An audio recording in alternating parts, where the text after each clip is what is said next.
Voilà, donc hier, on a pu célébrer le mariage de Matthieu dans un endroit absolument magnifique. J'ai jamais vu une aussi belle salle d'église, hein. Cette immense clairière ensoleillée avec l'herbe, enfin, c'était fou. Très très beau. Eux étaient magnifiques aussi, c'était super. Je ne vais pas reparler plus de ça, mais je me disais que c'était un bon matin pour reprendre un peu des fondamentaux. C'est-à-dire, fin d'année scolaire, on révise les choses essentielles. Alors, un mariage, on parle d'amour, d'amour, d'amour. Tout le monde parle d'amour partout. Tout le monde, c'est un mot. Personne n'est contre l'amour, bien sûr. Mais c'est intéressant, dès qu'on discute un petit peu, on le voit dans les parcours alpha ou ces choses-là. Derrière un même mot, chacun a sa définition. Puis des fois, les définitions varient énormément, bien sûr. Et je dirais, même dans la Bible, si on prend des textes dans différents endroits, des définitions de l'amour, il y en a des quantités. Souvent, on pense à 1 Corinthiens 13, parce que c'est vrai que c'est une très belle définition de l'amour de Dieu, mais il y en a beaucoup d'autres, de façon des fois plus concrète ou plus théorique, plus générale. Et j'aimerais m'appuyer ce matin sur un texte tiré de la première épître de Jean. C'est une épître que j'aime beaucoup. Et le chapitre 5, et on va lire à partir du verset 3 et 5, et je vais vous le lire dans 2 traductions différentes, parce que ça fait ressortir certaines choses. Car l'amour de Dieu consiste à garder ses commandements, et ses commandements ne sont pas pénibles, parce que tout ce qui est né de Dieu triomphe du monde. Et la victoire qui triomphe du monde, c'est notre foi. Qui est celui qui a triomphé du monde? Celui qui croit que Jésus est le Fils de Dieu. Et je vous le lis maintenant dans la traduction du Semeur. Ça, c'était une seconde révisée. Car aimer Dieu, c'est accomplir ses commandements. Ceux-ci, d'ailleurs, ne sont pas pénibles. Car tout ce qui est né de Dieu triomphe du monde. Et la victoire qui triomphe du monde, c'est notre foi. Qui, en effet, triomphe du monde? Celui-là seul qui croit que Jésus est le Fils de Dieu. C'est quand même très, très proche. Alors, tout d'abord, on va le prendre du début, mais quand je relis ces textes-là qui ont l'air tellement simples qu'on se dit qu'est-ce qu'on a à reprendre là-dedans? On sait tout ça absolument très bien par cœur.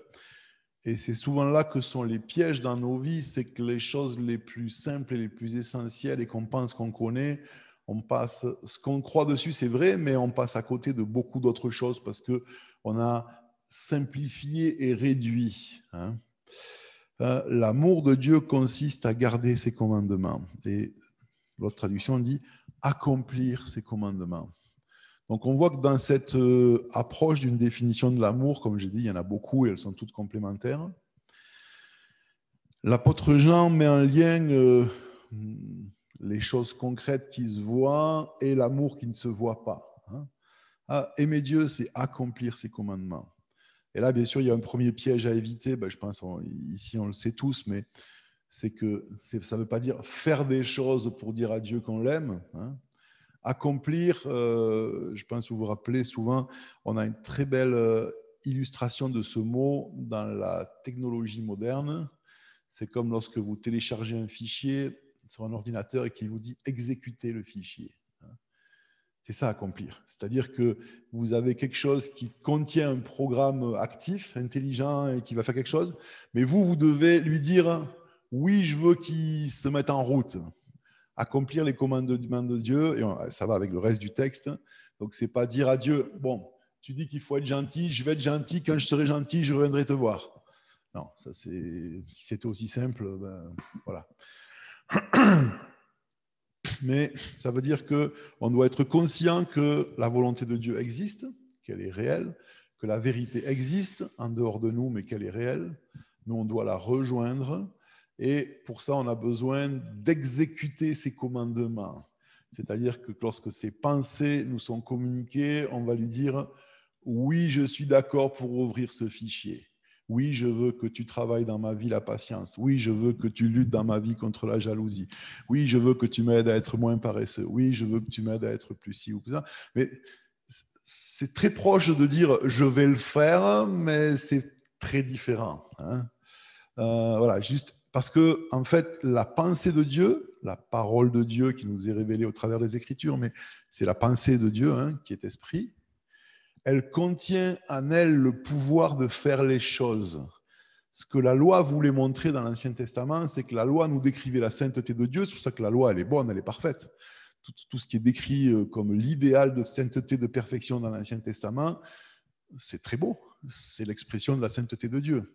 Mais tout le parcours de ce peuple, et justement l'histoire dont est tiré ce chant que tu nous as passé, ce roi David, qui était un homme incroyable, avec une grande foi, un homme de Dieu magnifique, appelé presque tout le temps l'homme selon le cœur de Dieu, a quand même fait assassiner Uri, son meilleur ami, pour cacher le fait qu'il avait violé sa femme, essayer de mentir au prophète, et voilà. Puis bon, tout a capoté, il a été pardonné, payé les conséquences. Mais ça nous montre que la loi nous dit ce qui est bien et pas bien, mais elle ne donne pas à nous le pouvoir de faire ce qui est bien. On est tous capables de faire des bonnes choses dans nos tempéraments naturels, mais pas complètement. Et c'est ce que Paul a dû découvrir, lui qui était aussi un ultra conservateur, non, mais engagé avec une volonté de fou, prédéterminé. Et il nous dit dans l'épître aux Romains, je sais ce qui est bien et j'arrive pas à le faire, je sais ce qui est pas bien et je le fais quand même. Mais grâce soit rendue à Dieu, c'est pas une fatalité, par Jésus-Christ, à début de Romains 8, j'ai compris que c'est plus moi, quand c'est pas moi qui vis, c'est Christ qui vit en moi. Je peux faire exécuter ce pouvoir parce que la parole de Dieu, il faut quand même qu'on se rende compte, c'est Dieu a dit et l'univers a commencé d'exister. L'espace, le temps, c'est quand la parole de Dieu, elle contient le pouvoir de faire ce qu'il dit. Ça nous dépasse, on ne peut pas le comprendre. Mais c'est une réalité aussi dans nos vies spirituelles, dans nos vies intérieures. La parole de Dieu peut nous transformer, mais moi, je dois l'exécuter, l'accomplir, pas dans le sens la faire, mais vous connaissez tous ce petit clic. Voulez-vous autoriser ce programme à modifier votre ordinateur? Oui, non. Et en fait, la pensée de Dieu, bien sûr, il faut que je l'entende. Le programme, il faut que je le télécharge. Donc, si je ne l'écoute pas, si je ne la lis pas, si je ne l'entends pas, si je ne la comprends pas, ça peut venir de plein d'endroits. Mais il faut que la pensée de Dieu vienne. Mais il y a toujours ce moment, ce consentement où moi, je vais cliquer « Oui, j'accepte que ce programme transforme ma vie ». Et donc, j'assume les conséquences que ça va avoir. Peut-être je vais devoir aller demander pardon à quelqu'un, peut-être je vais devoir rompre avec cette habitude. Ça, c'est les conséquences, ce n'est pas les actes. Mais le programme de transformation, il vient de Dieu, et on va voir, il vient de la vie de Dieu, cette fameuse vie éternelle. Jean nous dit dans le chapitre d'avant, qui était auprès de Dieu de toute éternité et qui nous a été manifestée. On ne fait que des révisions ce matin, ce soir, je suis fatigué. La game couchée. Manifester, vous vous rappelez, c'est un mot qui veut dire dévoiler quelque chose qui existe depuis toujours mais qu'on ne voyait pas. Quand un artiste faisait une sculpture ou un tableau et puis il y avait le jour où tout le monde venait, il y avait un grand tissu dessus et puis hop, il a enlevé le voile. C'est pas là qu'il venait de créer l'œuvre, mais il l'a dévoilé. Chaque fois que vous voyez dans le Nouveau Testament le mot manifester, il a ce sens-là. Rendre visible quelque chose qui existait mais qu'on ne voyait pas. Christ est venu manifester l'amour du Père. L'amour de Dieu, on pouvait le discerner un petit peu, mais en Christ, tout d'un coup, le voile s'enlève et on dit « Ah, c'est ça, il nous aime comme ça ». Mais Christ n'est pas venu inventer l'amour de Dieu, il a toujours existé. Il a manifesté, dévoilé. Donc la vie éternelle, cette qualité de vie, encore une fois, la vie éternelle, autre révision, ce n'est pas une vie qui n'a pas de fin, parce que l'enfer aussi, ça n'a pas de fin. C'est une qualité de vie qui, effectivement, est éternelle dans la durée, mais c'est surtout une qualité de vie. C'est la vie de Dieu. Et c'est elle qui est à l'origine de ces transformations. Alors, l'amour de Dieu consiste à garder, exécuter ses commandements, donc ses pensées. Et d'ailleurs, déjà à cette époque-là, le légalisme, c'est dans le cœur de l'homme depuis toujours. Ces commandements ne sont pas pénibles, rappelle Jean, parce qu'il sait que quand il dit ça, et puis que ce soit les juifs bien sûr, mais aussi les non-juifs qui avaient leur religion à eux, dans toutes les religions, il y avait des commandements, et on avait cette idée, parce que c'est l'idée naturelle de l'homme, que plus les commandements sont pénibles et difficiles à exécuter, plus ils nous rapportent de choses. Et ça, on peut faire le tour de toutes les religions, mais y compris des relations entre les hommes. entre les humains, je veux dire. Hein. Voilà, quand un homme a fait la vaisselle 2 jours de suite et qu'il a passé l'aspirateur, il pense qu'il mérite quelque chose. Hein, parce qu'il a un peu souffert, quoi. Ce qui est faux. Il vient juste de nettoyer un petit peu pour une fois sa maison, pas la maison de sa femme. Hein. Mais quand on fait un pèlerinage avec les pois chiches dans les chaussures, à genoux, quand on se flagelle le dos, etc., etc. Donc, on veut toujours souffrir pour mériter quelque chose, pour justifier que nous, on a droit aussi. Hein. Et c'est troublant. Hein. Ça te fait mal au dos. Et Jean dit, ces commandements ne sont pas pénibles. Littéralement, le mot, c'est pesant, écrasant. Ça peut vouloir dire aussi onéreux. Là, je réveille ton cœur. Ces commandements, non, ils nous coûtent pas cher à nous. Ils sont pas lourds. Ce même mot pesant, là, ici, Jésus l'utilise quand il critique les pharisiens et il leur dit, vous liez de pesants fardeaux, puis vous les mettez sur les épaules des gens et vous les aidez pas à les porter. Ça, c'est ce que la religion fait. Hein. Voilà. Donc les commandements de Dieu, ces pensées qui viennent exécuter sa volonté dans nos vies pour nous transformer, ne sont pas pénibles. Parce que tout ce qui est né de Dieu triomphe du monde. C'est cette phrase en fait qui m'a arrêté pour ce matin. Hier soir, vers 1h30, 2h, j'ai réalisé qu'il y avait le culte ce matin et je me suis dit, ça va être quoi le sujet ? Heureusement, avec les téléphones, on a les textes bibliques sous la main. Hein, et puis, à la table, là, il y avait une animation passionnante. On est prêt à fou rire avec Geneviève et Marc. Et je lisais dans cet épître et je suis tombé sur ce verset.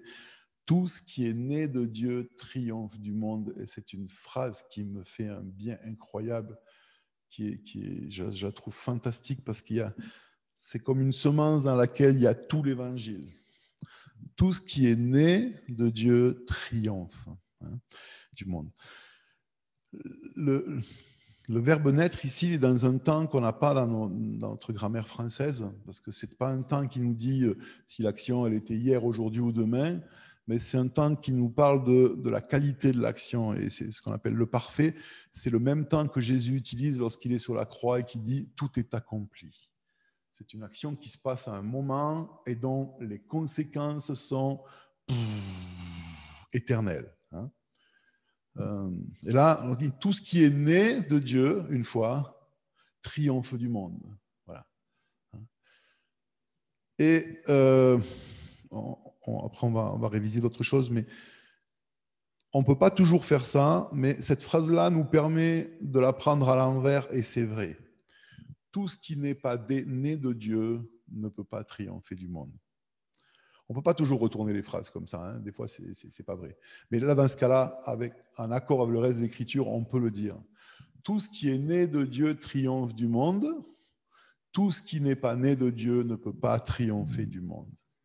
Et c'est important à comprendre parce que quand dans nos vies, on va s'apercevoir qu'on lutte contre quelque chose tout le temps et qu'on n'a jamais la victoire et que c'est toujours ça revient. Alors, il y a des faiblesses qui reviennent, ça c'est autre chose, mais souvent, c'est parce que ce qu'on veut faire ou ce qu'on met en place ou la direction, c'est pas quelque chose qui est né de Dieu. C'est quelque chose qu'on veut faire nous. C'est peut-être une bonne idée, mais c'est pénible justement. Et ça ne triomphe pas. Hein. Autre révision, donc, tout ce qui est né de Dieu triomphe du monde. Vous savez que le mot monde, s'il y a un seul mot dans le Nouveau Testament, cosmos, il a principalement trois sens complètement différents. Hein. Le mot monde est utilisé pour parler de ce qu'aujourd'hui on aime bien dire la planète. Avant on disait la Terre, maintenant on dit la planète. Je ne sais pas pourquoi ça change les modes. Enfin voilà, c'est notre habitat, éventuellement l'univers, mais en tout cas pour nous les humains, cette boule de terre là qu'on est en train de travailler dur à détruire, on y arrive à peu près assez bien. Donc le monde, ça peut être ça. Le monde, ça peut être aussi les gens qui vivent là-dessus. Hein. Vous, moi, tout le monde. Par exemple, Jean 3,16, Dieu a tant aimé le monde, c'est pas la planète, il aime aussi, mais c'est pas d'elle qu'il est parlé. Hein. Et c'est pas non plus le monde dont il faut triompher qui est parlé ici, hein, même si c'est le même mot. Donc là, c'est les gens. Et le troisième sens du mot monde, c'est celui qui est utilisé ici, et c'est celui qui est le plus mal compris, mal utilisé par les croyants. il faut savoir que donc, le sens premier du mot monde, cosmos, c'est un système organisé de façon volontaire par une intelligence. Donc l'enfer, c'est un cosmos, c'est-à-dire que c'est les anges qui se sont révoltés contre Dieu ont organisé leur société à eux. La société des hommes, c'est aussi un monde, parce qu'on a organisé notre monde d'une certaine façon. Mais lorsque la Bible parle du monde dans ce sens négatif, vous n'êtes pas du monde, vous vivez dans le monde, mais vous n'êtes pas du monde. En fait, c'est le fonctionnement des humains sans Dieu au milieu, tout simplement. Et qui est caractérisé par quoi? Par quelques éléments essentiels. En fait, c'est l'antithèse ou l'opposé du royaume de Dieu. Le royaume de Dieu, c'est le cosmos organisé par Dieu. L'Église étant un endroit d'habitation dans le royaume de Dieu pendant le temps où on est sur Terre, normalement. Mais dans le royaume de Dieu, par exemple, le verbe prendre n'existe pas. C'est recevoir et donner. Dans le monde, ce fameux monde dont on ne doit pas, on vit dedans, mais on ne doit pas faire partie, le verbe principal, c'est prendre. La valeur principale, c'est moi, l'égoïsme et l'égocentrisme. Donc l'avarice, le fait aussi de vouloir contrôler. Dans le royaume de Dieu, le chef, c'est le serviteur. Le plus grand, c'est celui qui lave les pieds. Dans le cosmos, dans le monde où on vit, on le sait, si tu es plus fort, tu prends le pouvoir. Si tu es plus fort que le pouvoir, c'est toi qui le prends.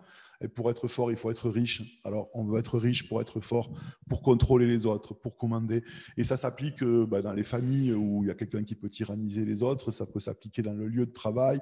Ça s'applique dans la politique. Ça s'applique dans la gouvernance des pays, dans la gouvernance de la planète, au travers de l'argent, des armes, du pouvoir. Et on voit, on ne sait plus où tourner la tête. Où qu'on regarde, on voit ça partout. Et ce qui est dramatique, c'est que ce qu'on appelle souvent l'Église, mais qui est en fait une institution humaine censée être l'Église et qui ne l'est pas, est souvent le plus fort représentant de ce monde. Parce que dedans, qu'est-ce que c'est qui règne? Les grands qui dominent, qui exploitent les petits, qui profitent pour avoir des avantages, pour contrôler les gens, pour leur imposer leur volonté. Et donc, c'est toujours le monde. Et ce qui est grave, c'est que je pense qu'on a tous... il n'y a pas trop de moins de 15 ans ici. Moi, quand j'étais jeune, le monde, c'était avoir les cheveux longs, par exemple. À une époque, le monde, c'était avoir des jupes au-dessus du genou pour les femmes. Écouter du rock'n'roll, c'était le monde.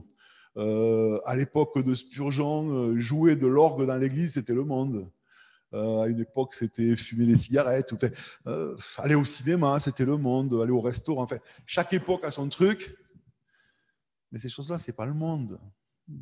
C'est des pratiques culturelles, elles sont bien, elles sont moins bien, elles ne sont pas bien, elles sont bonnes pour la santé ou pas, chacun se débrouille avec ça. Ce n'est pas ça le monde. Le monde, c'est moi d'abord, l'égoïsme, l'avarice, la méchanceté, la cupidité, le désir du pouvoir, de contrôler, de maîtriser les autres par la force. C'est ça le monde. Et ça s'exprime dans toutes les cultures, je veux dire, je ne vais pas citer de nom de religion, mais toutes les religions, y compris, je me permets de la citer celle-là, le christianisme est tombé dans ces problèmes-là, avec contrôlé par la force, par la politique, par les armes, par l'argent, et toutes les institutions humaines y tombent, les familles peuvent y tomber, etc.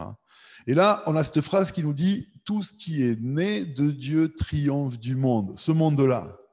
C'est-à-dire que la seule issue qu'on a pour ne pas être dans ce système organisé où c'est moi d'abord et moi qui écrase les autres et moi qui est plus fort et moi qui dois être au-dessus, c'est d'être né de Dieu.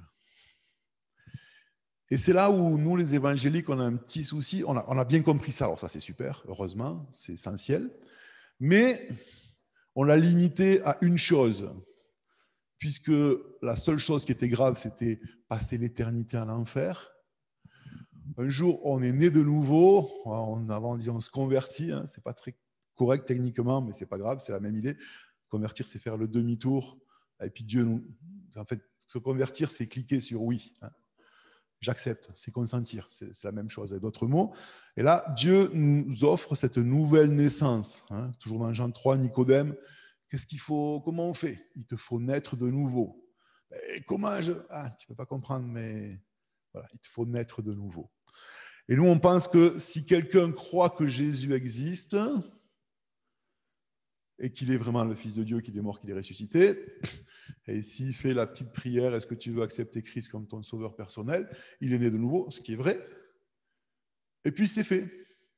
Et maintenant, travaille pour Dieu jusqu'à ce que tu meurs et que tu n'ailles pas en enfer et que tu ailles au ciel. C'est pas faux. C'est très incomplet. Tout ce qui est né de Dieu triomphe du monde, mais si on est honnête, ça fait tous quelques années et même plus qu'on a eu cette expérience où pour la première fois, même si pour certains c'était un jour précis, pour d'autres ça s'est fait sur une période, mais enfin, et à un moment on est tous arrivés à cette, oui, je suis né de nouveau, on le sait, mais est-ce que tout a été réglé pour autant dans nos vies? Ben non. Hein.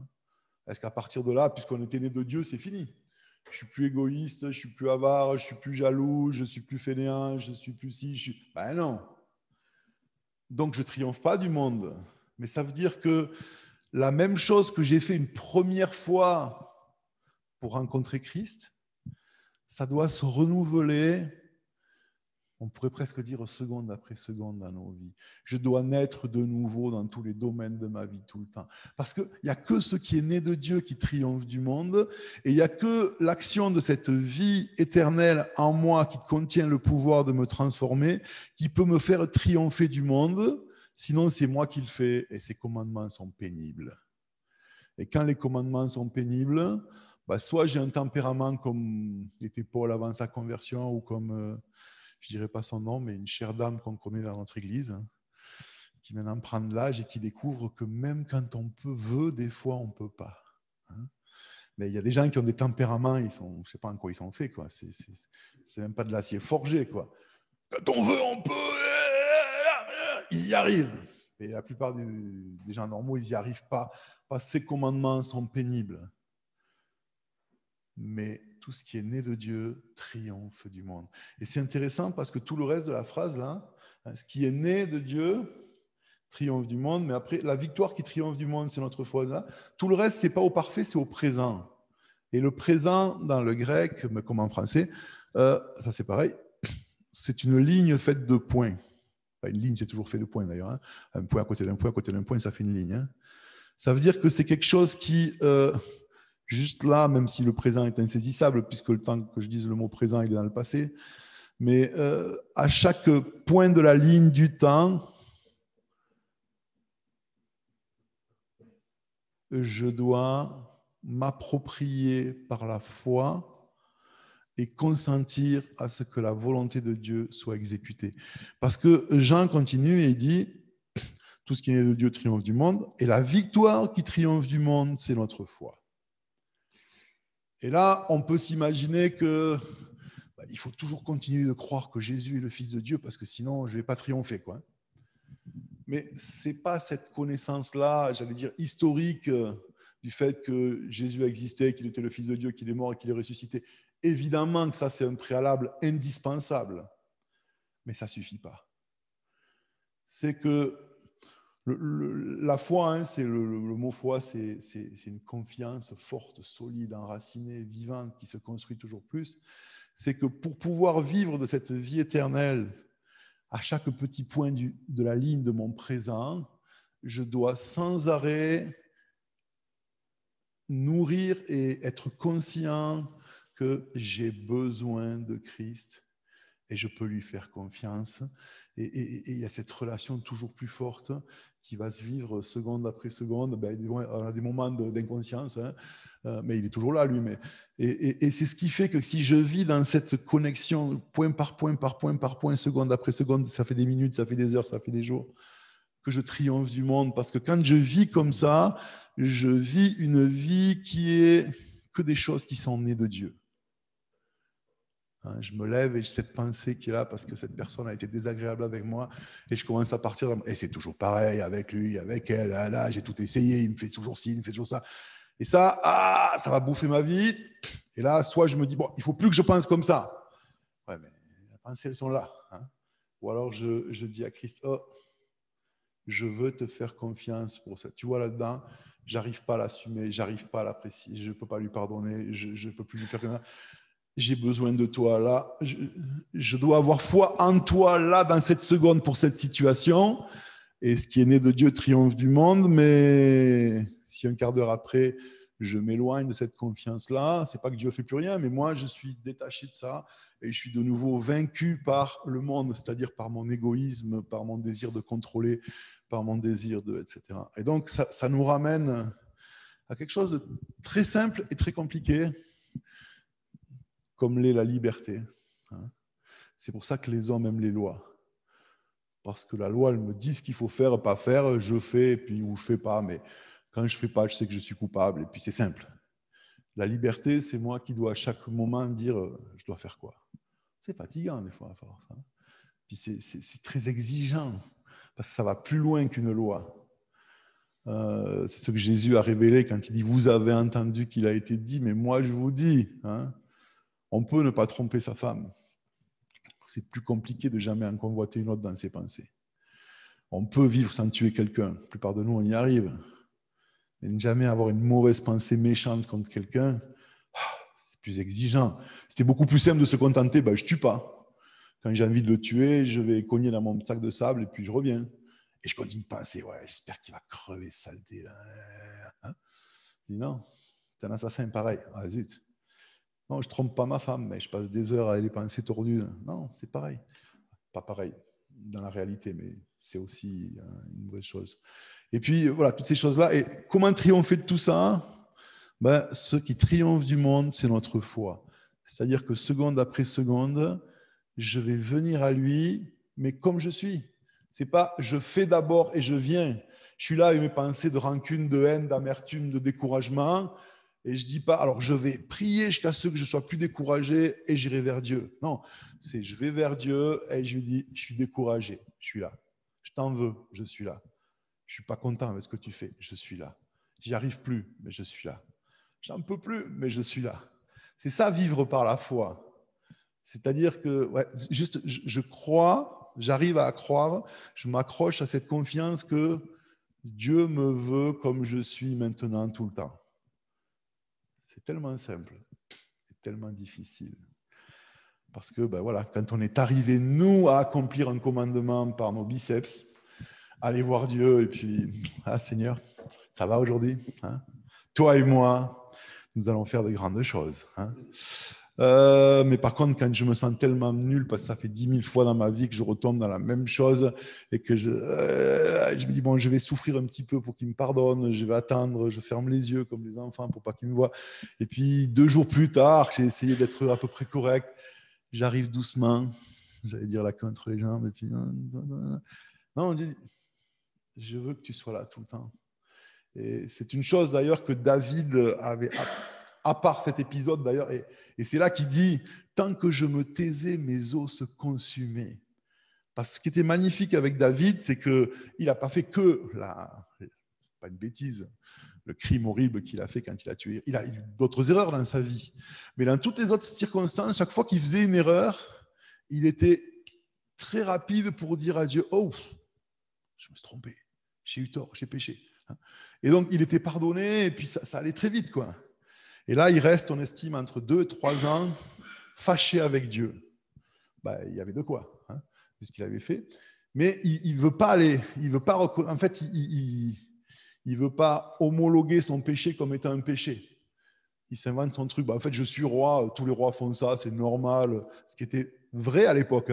Le roi avait droit de vie et de mort. Les Israélites, ils avaient voulu à tout prix un roi. Dieu ne voulait pas leur en donner, ils ont insisté. Ils en ont un, tant pis pour eux. Le prophète leur avait dit, je vous donnerai un roi, il prendra vos fils pour en faire des soldats pour les tuer, il prendra vos femmes, il prendra ci, il prendra ça. Ça fait rien, on veut un roi.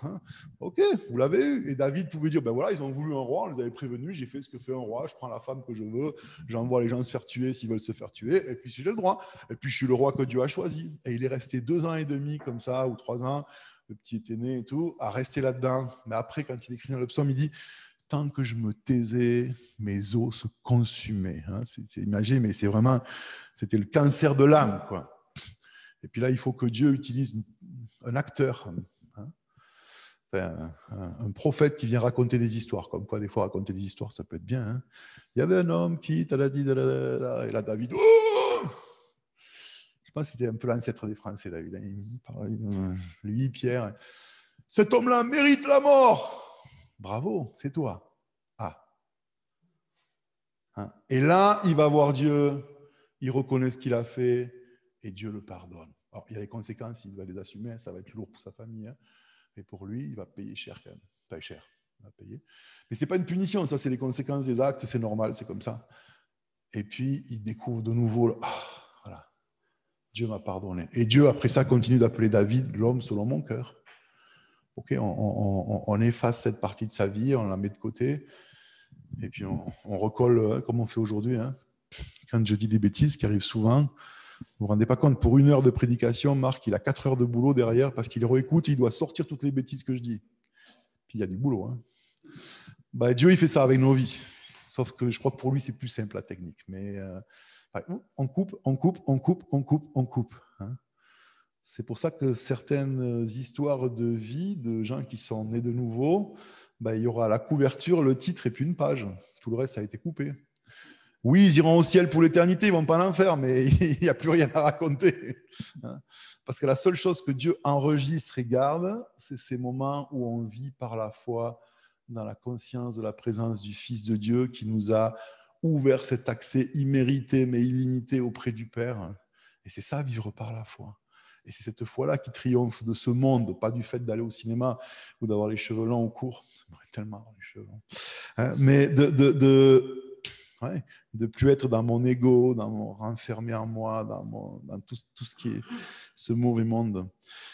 Alors je termine avec juste continuer quelques versets plus loin, toujours dans 1 Jean 5, mais au verset 10.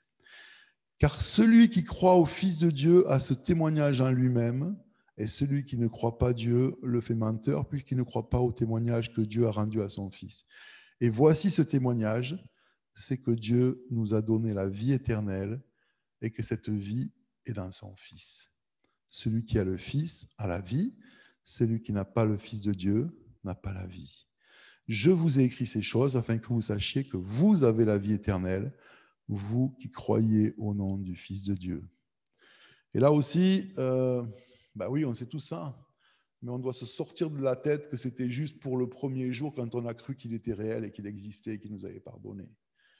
J'ai la vie éternelle quand je suis connecté à Christ parce qu'elle est en lui. Elle ne m'appartient pas. Oui, il me la donne, mais c'est à moi à chaque fois d'exécuter ses commandements. Oui, oui, je veux bien. Oui, je veux bien que ça modifie. Oui, je veux bien. Oui, je veux bien. Oui, je veux bien. Puis là, non, je ne veux pas. Et puis, un morceau à couper. Oui, je veux bien. OK, on coupe ça et on recommence. On continue. Hein. Et en fait, c'est tous ces moments où je dis oui et où je vis dans cette foi. La vie, elle est en lui, et lui et moi. Hein. Et alors là, c'est magnifique. Et j'ai beaucoup aimé, j'étais en train de penser à tout ça, bien sûr. Et quand on a écouté le dernier chant, oh, prends mon âme, prends-la, Seigneur. Hein. Mon âme crie vers toi la nuit, le jour. En fait, c'est ça. C'est de ça qu'il est question ici. C'est que la nuit, le jour, chaque fois qu'on a ces moments de conscience où on dit à Dieu, mais au secours, au secours, au secours, au secours. Mon âme a besoin de toi parce que moi, j'aime pas les gens, moi, je suis pas patient, moi, je suis pas ci, moi, je suis pas ça. J'ai besoin de toi, nuit et jour. Et si vous lisez les psaumes, ça y est tout le temps, hein, comme une biche après les courants d'eau, comme la terre altérée, comme si les images poétiques sont diverses. Mais c'est toujours ce désir du cœur, cantique des cantiques partout, qui... Et on voit ça jusqu'à la fin dans l'Apocalypse. Viens Seigneur, viens. C'est pas juste viens un jour à la fin du monde, c'est maintenant, viens, viens, viens, viens. Et moi, je veux venir à toi. Et puis, il y a tous ces moments d'indifférence. Hein. Ce qui tue le monde, c'est l'indifférence, on le sait. Dans toutes les relations humaines. Mais même là, on peut aussi venir à Dieu en disant, je viens avec mon indifférence. Je n'ai rien à faire de toi en ce moment. Je vais faire une chose. Parce que j'ai confiance en toi, je viens à toi en étant indifférent. Je t'aime pas en ce moment. J'ai besoin de rien alors que je t'aime pas. Je viens comme ça quand même. C'est bizarre comme pensée. Mais c'est ça. C'est ce qu'il veut. Parce que le piège, c'est que quelle que soit la raison ou l'état pour lequel on s'approche de lui, il se passe toujours quelque chose. Même quand je viens le voir pour lui dire je suis fâché avec toi, tu ne fais pas ce que tu m'avais dit, je suis fâché avec toi parce que pourquoi tu as permis ça, je suis fâché avec toi parce que je ne comprends rien, je suis fâché avec toi. Pas. Mais si je reste dans mon coin à râler parce que je suis fâché avec lui, ben, je reste dans mon coin fâché. Mais si je vais le voir, je viens te voir, mais je te préviens, je suis fâché, je ne veux pas te parler. Hein. Mais juste de s'approcher de lui, il se passe quelque chose. Et on ne reste pas fâché longtemps. Ou on reste fâché longtemps, mais ça ne change rien parce qu'il dit, mais moi, tu as le droit d'être fâché. Ouais, c'est sûr que tu n'es pas très intelligent, tu ne comprends pas tout. Mais tu as le droit d'être fâché. Ça ne change rien, je t'aime. Tu as le droit d'être en colère, tu as le droit d'être bête, tu as le droit d'être nul. C'est pas ça la question. Moi, ce que je veux, c'est que tu viennes à moi. Et puis moi, je t'aime. Par contre, laisse-moi faire. Je ne vais pas tout expliquer. Je ne vais pas faire tout ce que tu veux. Mais je peux alléger ta vie. Source de vie, de joie, d'amour, de paix. Ah, c'est ça. Tu ne vas pas comprendre, mais tu vas le vivre en paix. Tu ne vas pas avoir ta réponse, mais tu seras bien quand même. Ouais, moi, je veux. Bah, boude, fais ce que tu veux. Arrête de respirer, frappe ta tête contre le mur, il n'y a pas de souci. Mais fais-le à côté de moi et tu vas voir. Par contre, si en plus tu dis oui, je consens, oui, oui, oui, ah, là, ça change. Et c'est ça, aimer Dieu. C'est pas faire quelque chose pour lui. Hein. Nous, on l'aime parce qu'il nous a aimé le premier. C'est dans 1 Jean 4, ça, le chapitre avant. Mais on s'approche de lui. Et là, le monde est vaincu. Et c'est magnifique. Et du coup, si 2 personnes font ça, 3, 4, 5, 6, 10, 8, 12, pas tout le temps, mais souvent, ben, ça fait un endroit où le monde ne triomphe pas. Ça devrait être l'Église. Et c'est le royaume de Dieu. Et puis, c'est l'intérêt, c'est que ben, si on est beaucoup, enfin, beaucoup, quelques-uns, au moins 2 ou 3, la Bible dit. Ben, le jour où moi, j'arrive même pas à faire ça, mais ce jour-là, Laurent et Carmen, ils y arrivent. Et ça me porte quand même là-dedans. Et puis le jour d'après, bah, c'est Laurent qui n'y arrive plus, mais Pilar et Thierry et Philippe y arrivent. Et le jour d'après, c'est Fred et Marie. Et puis après, c'est. Et donc, ça fait que nos moments qui pourraient être effacés parce que bah, là, dans ce moment-là, je n'avais même pas envie de m'approcher avec mon bien ou pas bien. Bah, je suis quand même aussi entraîné par mes concitoyens du royaume de Dieu, qui eux, dans ce moment-là, eh ben, ils ont pris la bonne décision, ils me portent un peu avec, comme ces êtres humains qui ont pris le paralytique sur leur dos et qui ont découvert le toit pour l'amener à Jésus, et puis ben voilà, et on fait ça les uns avec les autres. C'est pour ça qu'on se retrouve, sinon ça ne sert à rien. Enfin, si, c'est sympathique, mais voilà, pour raconter des blagues aussi, mais c'est surtout pour ça. Et puis comme ça, on avance et on aime Dieu parce que tout ce qui est né de Dieu triomphe du monde. Seigneur, merci parce que ta vie, cette vie éternelle qui n'a pas de fin, mais elle est magnifique, elle est éblouissante, enthousiasmante. Et en même temps, j'y tourne le dos tellement souvent. Alors, on veut ce matin juste vivre cette réalité, quelle que soit notre situation maintenant, qu'on se sente bien ou pas, digne ou pas, qu'on ait l'impression d'y arriver ou non. On veut juste vivre par la foi, c'est-à-dire s'approcher de toi comme on est maintenant à cet instant, en te disant, ben oui, voilà, c'est moi. Je veux bien accepter que tu m'aimes comme je suis. Je veux bien juste être près de toi sans plus. Tu me connais. Et qu'on puisse porter cette espérance de vie, la partager autour de nous et puis être ben, nous aussi ceux qui prennent celui qui est plus faible à un moment sur nos épaules pour s'approcher de toi et nous porter les uns les autres. On te prie de bénir tous nos familles, nos amis, nos connaissances, tous ceux qui sont chacun là où ils sont maintenant, de les encourager, de les fortifier, et que tous ensemble nous puissions vivre dans cette vie qui est née de toi et qui triomphe du monde.